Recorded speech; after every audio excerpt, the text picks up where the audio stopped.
Adrian met Emily 11 years ago when they were both still finding their way in life. She was kind, charming, and ambitious. Everything he thought he wanted in a wife. For years, he believed they had something real, a partnership built on love and trust. But trust is fragile, and once cracked, it can never be truly whole again. The first crack appeared 6 months ago. Emily had always been comfortable and predictable in their intimacy.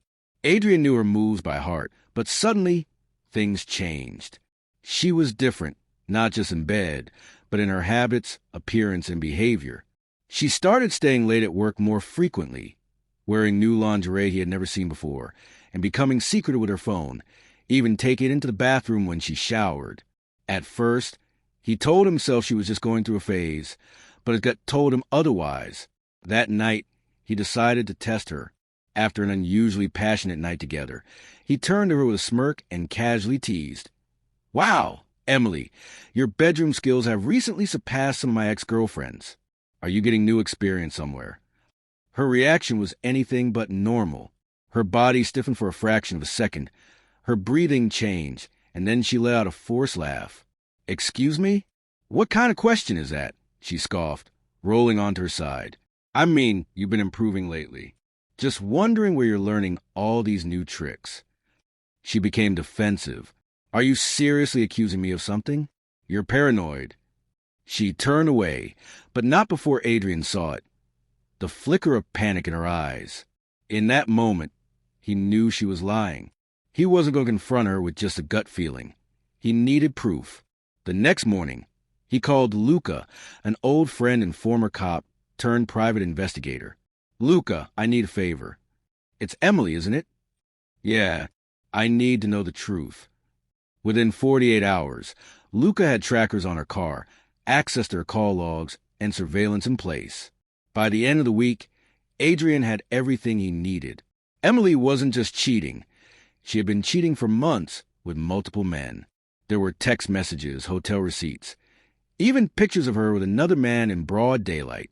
The worst part was a message she sent to someone. "My husband is so clueless. I swear I just tell him I'm tired, and he never suspects a thing. LM."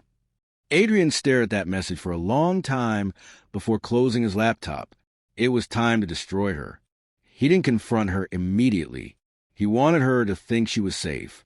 He spent the next few days acting completely normal, kissing her goodbye in the mornings, asking about her day, even planning a romantic dinner. She had no idea that while she was lying to his face, he was planning the perfect revenge.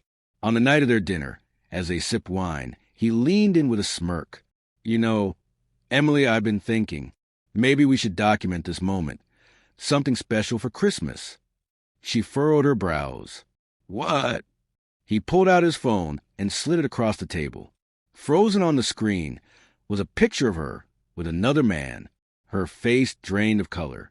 "Where did you get that?" she stammered. He leaned back. "A private detective will have the full report tomorrow. And your new skills? They'll be a crucial part of it." Her hands started shaking. Then her anger exploded. "You had me followed?" she shrieked, slamming her fist on the table. Adrian took a slow sip of wine. "Yes, and it was worth every penny." She looked around, suddenly realizing people were watching. Public humiliation had begun, and he was just getting started. Emily's voice dropped to a venomous whisper. "You planned this." "Oh, sweetheart, you have no idea how much I planned." She clenched her fists. "This is between us, Adrian. We can fix this." "There's no us anymore, Emily." Her face turned red as she slammed her wine glass down. "You're being dramatic." Adrian simply pulled out a thick envelope from his jacket and slid it across the table.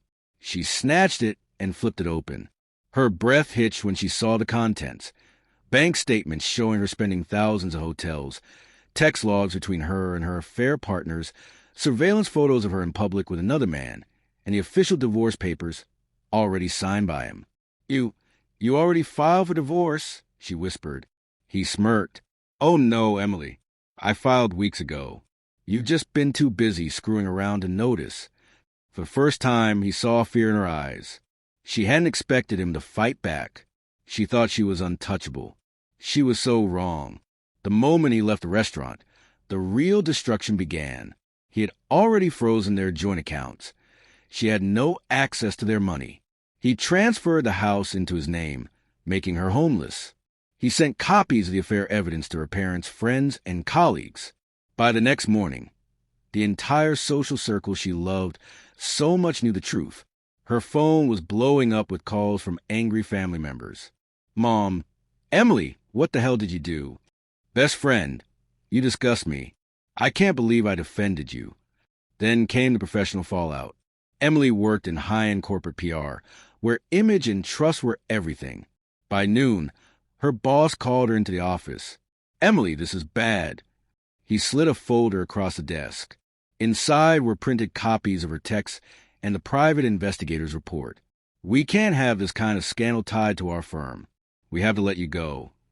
Just like that, she was unemployed. No money, no home, no career. Everything she had tried to take from Adrian, he had taken from her tenfold. But he wasn't done. One of Emily's favorite lovers was a married man. Adrian made sure his wife knew everything. He sent her a personalized package, including screenshots of his texts with Emily, hotel receipts, and photos of them together. By the end of the week, the man's wife had filed for divorce. He lost his house, his money, and joint custody of his kids. Karma worked fast. A month later, Adrian got one final text from Emily. I have nothing left, Adrian. Please, can we talk? No, Emily. We have nothing to talk about. I made a mistake. Yeah, you did. I miss you. I miss the woman I thought you were. But she doesn't exist anymore. And then he blocked her. She had made her choices. Now she had to live with them. Months later, he had completely moved on. A new job, a new city, a fresh start. One night, while out with friends, he saw her. Emily sat alone in a cheap cafe, staring at her phone like she was waiting for someone who would never come. For a brief second, their eyes met. She quickly looked away because she knew she had lost. Adrian smirked and walked away without a second thought. Cheating doesn't just betray love. It destroys trust, dignity, and the life you once had. And when the betrayed walks away without looking back, that's when the cheater realizes they lost everything.